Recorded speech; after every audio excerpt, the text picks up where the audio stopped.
लेकिन कभी कभी क्या होता है, व्यक्ति को पता ही नहीं चलता है कि मेरे को कितनी कीमती बात बता दी और कितनी बड़ी बात बता दी। अगर उसको मालूम पड़ जाए तो फिर बहुत ज़्यादा और ज़्यादा पढ़ने की आवश्यकता नहीं है। एक शब्द भी फिर हमारा किसी समय किसी का कहा हुआ एक शब्द भी हमारे जीवन को ऊंचाई की तरफ ले जा सकता है। जाने में तो टाइम लगेगा, लेकिन उसको फिर कन्फ्यूजन कभी नहीं होगा जीवन में कि जी कभी कोई कुछ कहते हैं, कभी कोई कुछ कहते हैं। उसने एक को पकड़ लिया, अब उसको पकड़ के वो चलता चला जा रहा है। तो उसी बात को कह रहे हैं यहाँ चतुर्थ अध्याय में भगवान कृष्ण। 41 नंबर में ये जो विज्ञान से क्या ले रहे हैं? विशेष ज्ञान कौन से का 41 नंबर पूछ रहे हो? तीसरे हैं? तीसरे अंतिम सूत्र है, ये अंतिम श्लोक है। हाँ, तो विज्ञान कहते हैं विशेष ज्ञान को। तस्मात् त्वम् इंद्रियाणि आदौ नियम्य भर्तर्षभ पापमानं प्रजहि एनं ज्ञान विज्ञान नाशनम। तो सबसे पहले इंद्रियों को संयम करके और ज्ञान विज्ञान का जो नाशक है इस पापी कामना को मार। विशेष ज्ञान कौन सा होता है? जो अपनी अनुभूति पे आधारित होता है। विज्ञान जिसको कहते हैं ना साइंस, तो साइंस कौन सी होती है? जिसका साइंटिस्ट ने खोज की उसको कहते हैं ना। तो आज की भाषा में उसको साइंटिस्ट कहते हैं और उस समय की भाषा में उसको ऋषि कहते हैं। ऋषि वैज्ञानिक एक ही बात है, क्योंकि वो उस विद्या का अनुभौतिक वर्णन करते हैं, उनका अपना अनुभव होता है, रिसर्च नया, उसको विज्ञान कहेंगे, विशेष ज्ञान। और एक शब्द प्रमाण से हमने सुना है ये ज्ञान है, वो भी ठीक होता है, क्योंकि शब्द ज्ञान भी क्या है? ऋषियों का अनुभौतिक ज्ञान है, पर वो उनका अनुभौतिक ज्ञान है, हमारे लिए वो ज्ञान है अभी केवल। विज्ञान कब बनेगा? जब हम उसका साक्षात्कार कर लेंगे, तब वो हमारे लिए विज्ञान बन जाएगा। तो अब चौथे अध्याय में उसी के लिए बता रहे हैं कि अर्जुन ये पहले वाला श्लोक बोलिए। इमं विवस्वते योगम प्रोक्तवान अहम अव्ययम विवस्वान् मनवे प्राह मनोरिक्ष्वाकवे ब्रवीत् एवं परंपरा प्राप्तिम् इमं राजर्षयो विदुः सकालेनेह महता योगो नष्टः परं तपः स एवायं मया तेद्य योगः प्रोक्तः पुरातनः भक्तोऽसि मे सखा चेति रहस्यं ह्येतदुत्तमम्। तो भगवान कृष्ण कह रहे हैं इमं योगम प्रोक्तवान अहम अव्ययम विवस्वते। हे अर्जुन, ये योग जो मैंने तृतीय अध्याय में तेरे को बताया है, सांख्य योग, कर्म योग, कर्म संन्यास योग, यही योग अहम मैंने, अव्ययम इसी अनश्वर अविनाशी योग को मैंने, प्रोक्तवान मैंने कहा था, किसको? विवस्वते, विवस्वान के लिए कहा था, यही योग मैंने। इमं योगम अहम अव्ययम, इमं अव्ययम योगम अहम विवस्वते प्रोक्तवान, यही योग मैंने कभी विवस्वान को कहा था सृष्टि के आदि में। विवस्वान मनवे प्राह, और विवस्वान ने वो ही योग मनु को कहा था, उनके पुत्र थे ना वैवस्वत के। तो विवस्वान ने वही योग मनु को कहा था। मनुः इक्ष्वाकवे अब्रवीत, और मनु ने वही योग इक्ष्वाकु को कहा था। और तब से ये परंपरा चली आ रही है, पीढ़ी दर पीढ़ी ये परंपरा चली आ रही है। तो एवं परंपरा प्राप्ति इमम राज ऋषयो विदुहु, तो इस प्रकार परंपरा से प्राप्त होता जा रहा था जो ये योग का ज्ञान, इसको राज ऋषियों ने जाना। माने पहले राजा लोग भी कैसे होते थे, ऋषि कोटि के होते थे। जनक राजा तो थे, श्री राम भी राजा थे, दशरथ भी राजा थे, कृष्ण भी राजा थे। और यहाँ इसी में आएगा, उपनिषद में आएगा, गीता में नहीं, उपनिषद में ही आता है ना अश्वपति का वर्णन, और जनक का भी इसी में आता है उपनिषद में। तो कभी कभी तो ऋषि भी उनके पास कुछ विशेष विद्या सीखने के लिए जाते थे। जनक के पास भी गए थे कुछ ऋषि होके उनके पास जा रहे हैं। उनको ये अहंकार नहीं है कि वो तो राजा हैं, हम ऋषि हैं। जिसके पास जो विद्या है तो वो सीखने के लिए उनके पास जाने में कोई उनको संकोच नहीं होता है। ऐसे ही अश्वपति बहुत बड़े ज्ञानी थे। राजा जनक के तो प्रसिद्ध ही है, उनके यहाँ तो समय समय पर ऐसे शास्त्रार्थ आदि चलते रहते थे, ऋषि लोग आते रहते थे, वो बहुत दान भी करते रहते थे। तभी इस विद्या का महत्व था लोगों के जीवन में, क्योंकि जब जिस विद्या को राज्य की तरफ से, राजनीति की तरफ से सम्मान मिलता है तो सब लोग उसको फॉलो करने लगते हैं। फिर आज योग को सब लोग फॉलो क्यों करते हैं? क्योंकि पहले तो स्वामी जी महाराज ने सबको सिखाया, फिर उसके बाद राजनीति से भी उसको सम्मान मिल गया। तो फिर आज केवल भारत नहीं बल्कि धरती के 200 देश योग को फॉलो करते हैं, उसका अनुष्ठान करते हैं। तो ऐसे ही किसी समय राजा लोग इस अध्यात्म विद्या का सम्मान करते थे। तो इसलिए फिर इस अध्यात्म विद्या को सीखने के लिए कहाँ कहाँ से लोग जाते थे। ये केंद्र में रहती थी। जो भी कर्म करने हैं वो हमें कैसे करने हैं, अध्यात्म विद्या को केंद्र में रख के फिर सब कर्म करने हैं। तो वो जो समय उनको अपराधों को रोकने में लगता है आज लोगों का, तो वो अपराध होते ही नहीं थे, क्योंकि वो ही समय वो किस में बिताते थे, आध्यात्म विद्या को सीखने में। तो जब सब राजा आध्यात्मिक होंगे, प्रजाएं आध्यात्मिक होंगी उनको देख करके, और उस अध्यात्म विद्या का जब सम्मान होगा सबके हृदय में, तो फिर समाज भी कैसा होगा, आध्यात्मिक ही होगा। तो ऐसा ही था हमारे देश का। तो अश्वपति से के पास एक बार एक ऋषि गए और उन्होंने कहा कि आप पहले विद्या सीखने के लिए गए थे कि आप हाथ मुंह धो के पहले थोड़ा खाना कुछ नाश्ता कर लीजिए, उसके बाद हम चर्चा करेंगे इसके ऊपर। तो उस ऋषि ने कहा कि नहीं, मैं किसी राजा के यहाँ खाना नहीं खाता हूँ, मैं केवल विद्या सीखने के लिए आया हूँ। पता नहीं आपके राज्य में किस किस तरह की कैसी कैसी कमाई आती होगी। तो आहार शुद्ध हो सत्व शुद्धि, आहार की शुद्धि रखते हैं जो योगी लोग होते हैं। तो हम ये आहार यहाँ आपका ग्रहण नहीं कर सकते हैं, हम केवल विद्या सीखने आए, हम उस पर चर्चा करेंगे। तो उन्होंने कहा कि आपकी जानकारी के लिए मैं आपको बताता हूँ, न मे स्तेनो जनपदे न कदरियो न मद्यप न अहिताग्नि न स्वैरी स्वैरिणी कुतः। उपनिषद का मंत्र है ये। मेरे राज्य में न में स्तेनो, कोई स्तेन नहीं, कोई चोर नहीं है यहाँ पर। तो जब सारी प्रजा में ही चोर नहीं है तो मेरे यहाँ धन आएगा वो चोरी का नहीं है ना। फिर सब ईमानदार हैं, सब ईमानदारी से टैक्स देते हैं, वो वाला धन है ये। न में स्तेनो, ना कोई यहाँ पर कंजूस है, ना कोई यहाँ पर शराब पीने वाला है। एक भी व्यक्ति ऐसा नहीं है जो अग्निहोत्र नहीं करता हो। हर व्यक्ति क्या करते हैं, यज्ञ करते हैं और यज्ञ शेष खाते हैं, जो दूसरे अध्याय में बताया ना इन्होंने, यज्ञ भाव से। न अन अग्नि, कोई भी निराग्नि नहीं है मेरे इसमें राज्य में, सब अग्निहोत्र करते हैं।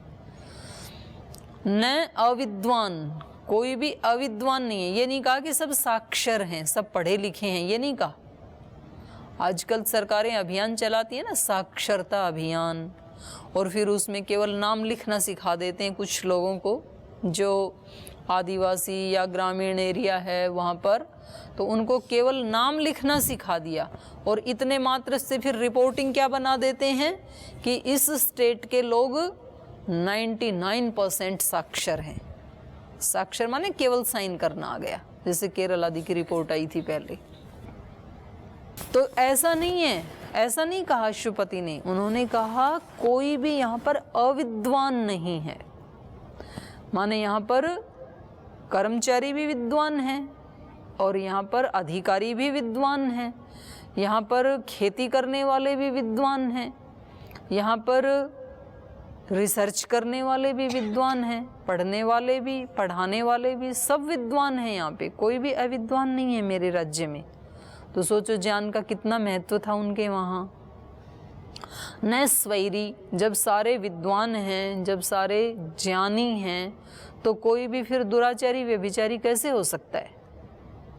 तो कोई किसी का भी यहाँ आचरण निम्न कोटि का नहीं है। कोई मेरे राज्य में दुराचारी व्यभिचारी नहीं है।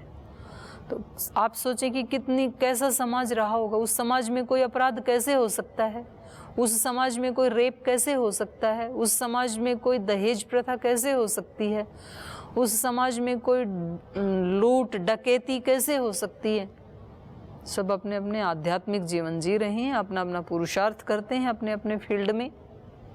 तो कहा न स्वैरी स्वैरिणी कुत। और जब इतना पवित्र वायुमंडल है, कोई भी अपवित्र नहीं है, तो कोई माता तो अपवित्र हो ही कैसे सकती है? क्योंकि माँ तो सबको पवित्र बनाने वाली है ना, तो वो तो हो ही नहीं सकती है। उसने ही तो सबको संस्कार दिए ऐसा बनाने के लिए। तो ऐसी हमारी सामाजिक व्यवस्था थी, ऐसी हमारी शैक्षणिक व्यवस्था थी उस समय का। आप देखेंगे ना, दिग्दर्शन करेंगे समाज का, कैसी सामाजिक स्थिति थी उस समय हमारी। तो बोले अब आप बताओ कि आप खाना क्यों नहीं खाएंगे हमारे यहाँ? भाई जब मेरा राज्य इतना पवित्र है, ऐसी मेरे राज्य की सामाजिक व्यवस्था है, ऐसी धार्मिक व्यवस्था है, ऐसी आध्यात्मिक व्यवस्था है, ऐसी शैक्षणिक व्यवस्था है, ऐसा सेवा का क्रम है, तो फिर उन्होंने खाना खाया। सब पवित्र भाव में रहते हैं।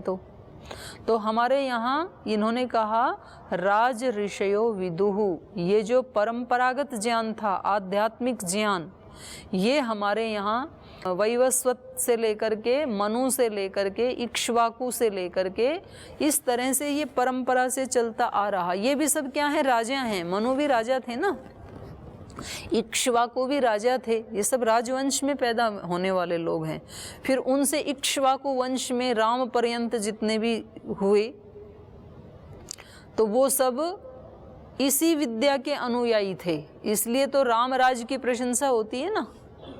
तो वो सारे ऐसे ही थे, अध्यात्म विद्या को केंद्र में रख करके फिर वो अपने सब कर्म करते थे। तो हम सबके कर्म कैसे हो सकते हैं? दिव्य कर्म हो सकते हैं यदि हम इस अध्यात्म विद्या को केंद्र में रख करके करें। हम सब जो भी कर्म करें, भले ही हमारा झाड़ू लगाने का कर्म क्यों ना हो, भले ही हमारा खाना बनाने का कर्म क्यों ना हो, उसको भी हम कैसे कर सकते हैं? एक ऋषि की तरह से कर सकते हैं। ऐसे उदाहरण है, भिलनी एक बहुत अच्छी ऋषि का हुई है रामायण काल में। वो क्या करती थी? जंगल में रह के तपस्या करती थी और ऋषियों की सेवा करती थी। बस इतनी सेवा कर पाती थी कि जिस जिस मार्ग से ऋषि जाते हैं नहाने के लिए या जंगल में फल आदि लाने के लिए या लकड़ी आदि लाने के लिए, वो उन रास्तों को साफ कर देती थी झाड़ू से, कि किसी ऋषियों के पैर में कांटे ना लगें। तो भाव कैसा था? निष्काम। कर्म कैसा था? झाड़ू लगाने का सामान्य कर्म था, कोई बहुत बड़ा वेद पढ़ने का कर्म तो था नहीं। लेकिन वो कर्म करते हुए भी उसका भाव कैसा था? निष्काम। तो वो कर्म उसका क्या बन गया?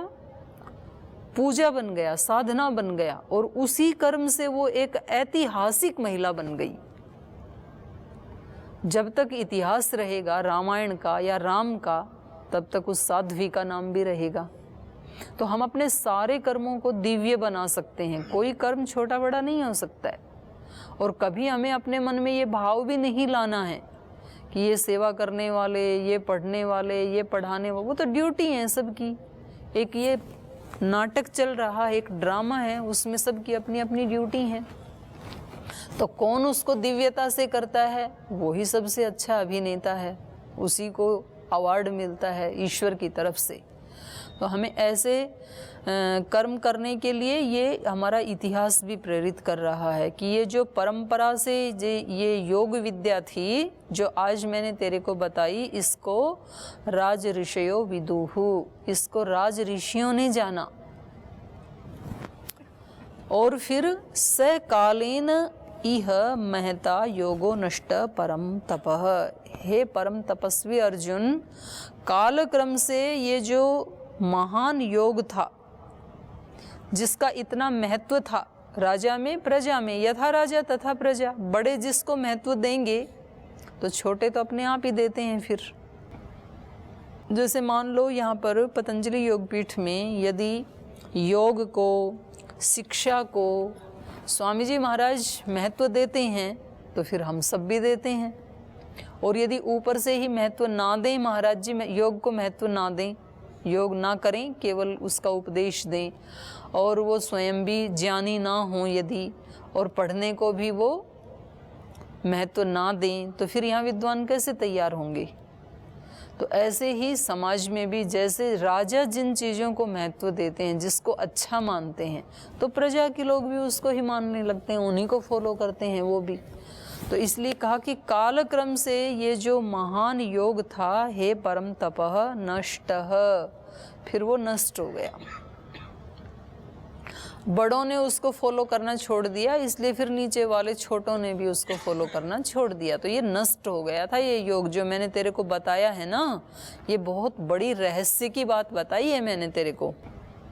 स एव अयम मया, इसको बोल लीजिए, नहीं बोल लिया था ये तो।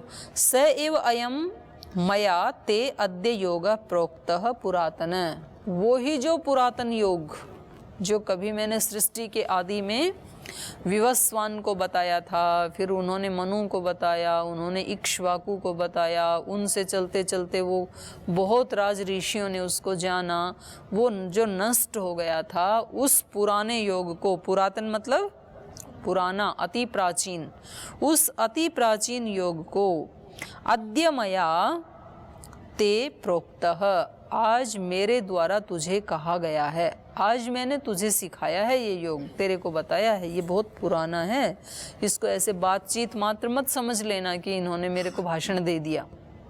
ये बहुत हमारी प्राचीन विद्या है। और क्यों बताया मैंने तेरे को? भक्तोऽसि में सखाच इति रहस्यम ही एतद उत्तमम। कह रहे हैं ये बड़े रहस्य की बात है, गुह्य बात है ये, लेकिन मैंने तेरे को क्यों बता दी? क्योंकि तू मेरा भक्त है। बहुत प्रीति रखता था अर्जुन भगवान कृष्ण से। रिश्तेदार भी थे, लेकिन रिश्तेदार में भी कभी प्रीति नहीं होती है, तो फिर उसकी विद्याओं का वो पूरा पूरा लाभ नहीं उठा सकता है। अब योगेश्वर कृष्ण इतने बड़े योगी थे, तो जब इसका उत्तरा के गर्भ से जो बच्चा हुआ था, जिसकी मृत्यु हो गई थी, उससे ब्रह्मास्त्र से, क्या नाम था? परीक्षित। परीक्षित को तो इन्होंने जिंदा कर दिया योगेश्वर कृष्ण ने, लेकिन इनका अपना पुत्र जब मृत्यु को प्राप्त हुआ, प्रद्युम्न, उसको जिंदा नहीं कर पाई। क्यों? कभी ऐसे होता है कि हम दूसरे लोगों का तो कर देते हैं वो काम, लेकिन अपने लोगों का नहीं कर पाते हैं। जो अध्यापक हैं वो दूसरों के बच्चों को विद्वान बना देते हैं, उनको प्राइज़ दिलवा देते हैं, वो मेरिट में फर्स्ट आ जाते हैं, लेकिन उनके अपने बच्चे फर्स्ट नहीं आते हैं। क्यों? जो अच्छे डॉक्टर हैं वो दूसरों का इलाज कर देते हैं, स्वस्थ कर देते हैं, लेकिन उनके अपने बच्चे स्वस्थ नहीं होते हैं। क्यों? ऐसा क्यों होता है? जो अच्छे विद्वान हैं वो दूसरों के बच्चों को विद्वान बना देते हैं, पर अपने परिवार के बच्चों को विद्वान नहीं बना पाते हैं। ऐसा इसलिए होता है क्योंकि श्रद्धावान लभते ज्ञानम, दूसरे लोगों में उसके प्रति श्रद्धा होती है और उसकी श्रद्धा से वो ज्ञान फलीभूत हो जाता है। और अति निकट वाले होते हैं उनमें श्रद्धा का थोड़ा ह्रास हो जाता है। जो अच्छा अध्यापक है उसके अपने जो बच्चे हैं वो उसको एक विद्वान के रूप में नहीं देखते हैं, वो अपने पिता के रूप में देखते हैं। इसलिए वो जो विद्या वाला ज्ञान था वो दूसरे में चला गया, इसके बच्चे में नहीं आता है। तो योगेश्वर कृष्ण का जो योग का तप का जो प्रभाव था वो अर्जुन आदि के परिवार में तो इसको सब भगवान मानते थे, उनकी श्रद्धा थी बहुत, तो इसलिए उनका बच्चा तो जिंदा हो गया।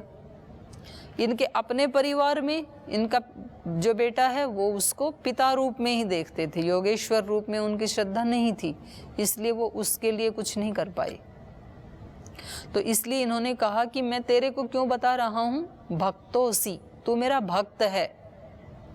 हम सबसे ज़्यादा अपने पास जो भी संपत्ति है, किसी के पास कुछ सोना चांदी आदि की संपत्ति होती है, किसी के पास रुपए पैसे की होती है, किसी के पास ज़मीन जायदाद होती है, किसी के पास ज्वेलरी होती है, किसी के पास ज्ञान होता है, तो व्यक्ति के पास कुछ ना कुछ तो होता है। तो वो जाते समय किसको देना चाहता है,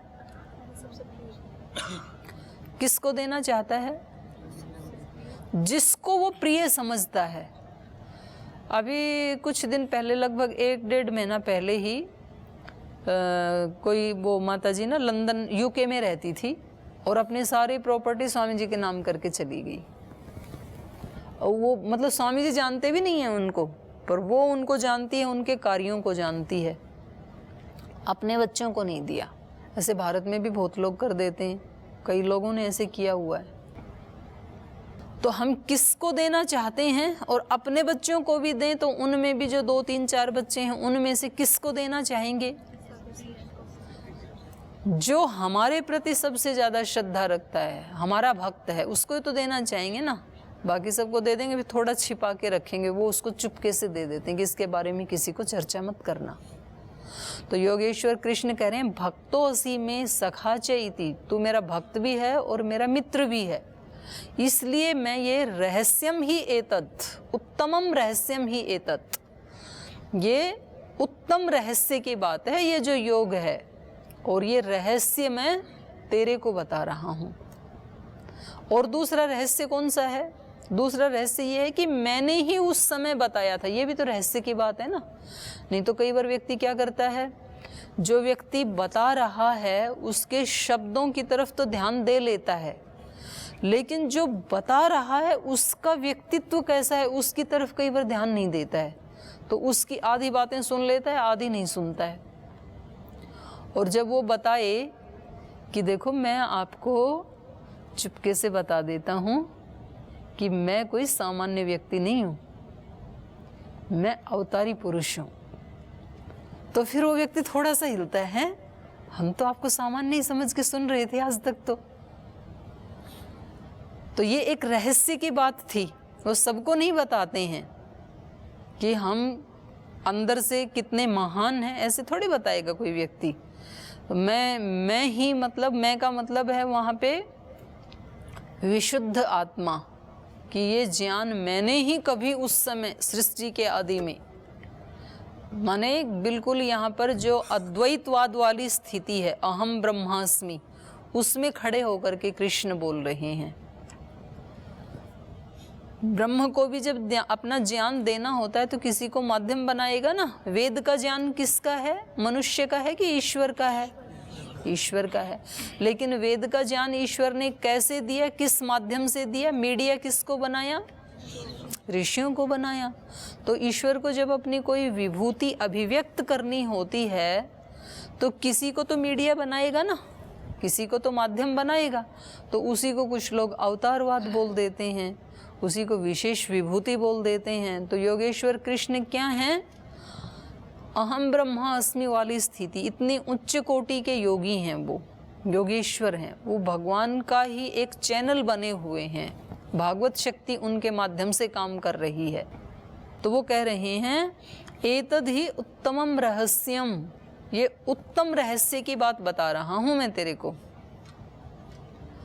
और जगह जगह पर ऐसी प्रतिज्ञाएं भगवान करते हैं, जैसे वहाँ पर आता है ना कि न मैं भक्तो प्रणश्यति, मेरे भक्त का कभी नाश नहीं होता है।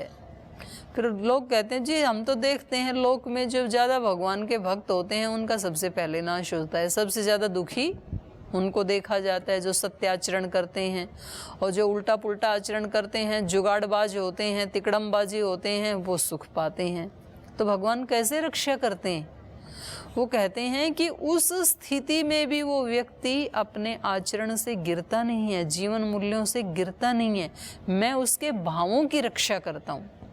अंदर के उसके जो भाव हैं, अध्यात्म के भाव, जीवन मूल्य, उनसे कभी उसको नहीं गिरने देता हूँ, इस रूप में रक्षा करता हूँ उसकी, नहीं तो व्यक्ति गिर जाएगा। तो छोटी चीज के लिए बड़ी चीज को खो दे यदि, तो गिर गया ना फिर। तो ये संसार के पदार्थ क्या हैं? थोड़ी देर दिखने वाले हैं, ये तो पानी के बुलबुले की तरह ओझल हो जाएंगे। आज एक व्यक्ति आपको बहुत ऐसा दिखाई दे रहा है, स्टार की तरह चमकता हुआ, कल उसके प्राण चले जाएंगे। लेकिन जिनके जीवन मूल्य बहुत आदर्श होते हैं, ऊंचे होते हैं, जो बलिदान देने वाले लोग हैं, वो सदा जिंदे रहते हैं। बलिदान ही जिंदा रहते हैं, वरदान बदलते रहते हैं। वरदान तो पता नहीं कितने राजा हुए, कितने उनके राजकुमार हुए, उनके पास कितनी वस्तुएं थी, कितने सोना चांदी के खिलौने थे, कौन याद कर रहा है उनको? आज पता ही नहीं है कितने हुए, किसके हुए, राजघरानों में पैदा हुए। लेकिन जिन लोगों ने तप किया, पुरुषार्थ किया, त्याग किया, सेवा की, वो लोग भले ही गरीब घरों में भी पैदा हुए, उसको जब तक ये सृष्टि रहेगी, मानवता रहेगी, तब तक उनको सम्मान से याद किया जाता है। तो ये ही ईश्वर की रक्षा है अपने भक्तों के प्रति, कि वे उनके भावों का नाश नहीं होने देते हैं, उनकी दिव्यता का नाश नहीं होने देते हैं, पवित्रता का नाश नहीं होने देते हैं, उनके संकल्पों का नाश नहीं होने देते हैं। तो यही रहस्य की बात बता रहे हैं कि अर्जुन, तू तो मुझे केवल अपना सारथी समझ रहा है, कि मैं तेरे रथ में बैठ करके तेरे रथ को हाँक रहा हूँ और तू मेरी बात को गंभीरता से नहीं सुन रहा है। लेकिन वास्तव में बात क्या है? ये जो योग की बात मैंने तेरे को बताई है, ये बहुत अति प्राचीन गूढ़ रहस्य की बात है ये, और ये मैंने ही उस समय बताई थी सृष्टि के आदि में। तो तू मेरे को कोई सामान्य सारथी मत समझ। तो फिर अर्जुन को थोड़ा सा, अच्छा तो आप ऐसे हैं, मैं तो आपको अपना दोस्त ही समझ रहा था, अभी तक मैं तो आपको एक सामान्य व्यक्ति ही समझ रहा था। तो इसने कहा, भक्तोसी सखाचे इति, तू मेरा भक्त भी है और मेरा मित्र भी है, इसलिए मैं ये तेरे को एक रहस्य बता रहा हूँ। जैसे मान लो आप लोगों को स्वामी जी महाराज आके बताएं कि मेरा जो असली रूप है, मैं वो आत्मा हूँ उस समय का, और ये मैंने रहस्य आज तक किसी को नहीं बताया, लेकिन तुम मेरे बहुत प्रिय शिष्य हो, मेरे प्रिय भक्त हो, इसलिए मैं आपको ये रहस्य की बात बता रहा हूँ अकेले में। तो फिर आप थोड़ी सी आँख खोल के देखेंगे कि अच्छा, अभी तो हम तो ऐसे सोच रहे थे कि एक सन्यासी मात्र हैं। तो फिर आप ज़्यादा ध्यान देंगे उस व्यक्ति के व्यक्तित्व पर। तो इसलिए अर्जुन को भी थोड़ा सा चेत हुआ। तो ये कह रहे हैं कि कैसे, ऐसे कैसे हो सकता है? तो उनसे प्रश्न पूछ रहे हैं। तो एक और बोल लीजिए, अपरम भवतो जन्म परम जन्म विवस्वतः कथम एतद्विजानीयाम् त्वम् आदौ प्रोक्तवानिति। संशय हो गया कि अच्छा, आप ऐसे कह रहे हैं कि मैंने ही बोला था वहाँ पे और वही मैं हूँ। तो कह रहे हैं, अपरम भवतो जन्म, आपका जन्म तो बाद में हुआ। अपरम भवतो जन्म परम जन्म विवस्वत, आपने कहा ना मैंने विवस्वान को बताया था, तो विवस्वान का जन्म तो आपसे पहले हुआ, आपका जन्म तो बाद में हुआ। तो कथम एतद् विजानीयाम, मैं कैसे इस बात को मानूं? त्वम आदौ प्रोक्तवान इति, कि आपने ही आदि में उनको बताया था। जैसे आपसे कोई आकर के कहें, आर्य समाज के मंदिर में आके कहें कोई सन्यासी कि मैं ही महर्षि दयानंद हूँ, तो महर्षि दयानंद की बहुत पूजा करते हैं। लेकिन कोई व्यक्ति आके कहे भाई मैं ही महर्षि दयानंद हूँ, पिछले जन्म में मैं ही आत्मा महर्षि दयानंद थी, तो फिर उसकी टेस्टिंग शुरू हो जाएगी कि भागो यहाँ से, आप कैसे महर्षि दयानंद हो सकते हैं।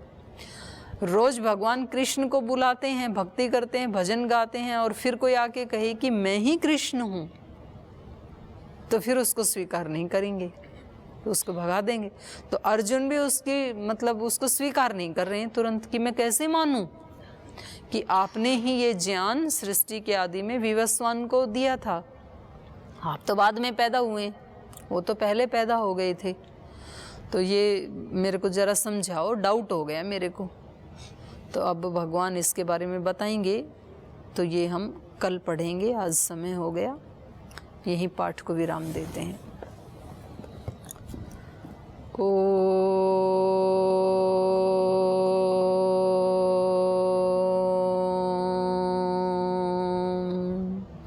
शांति शांति शांति।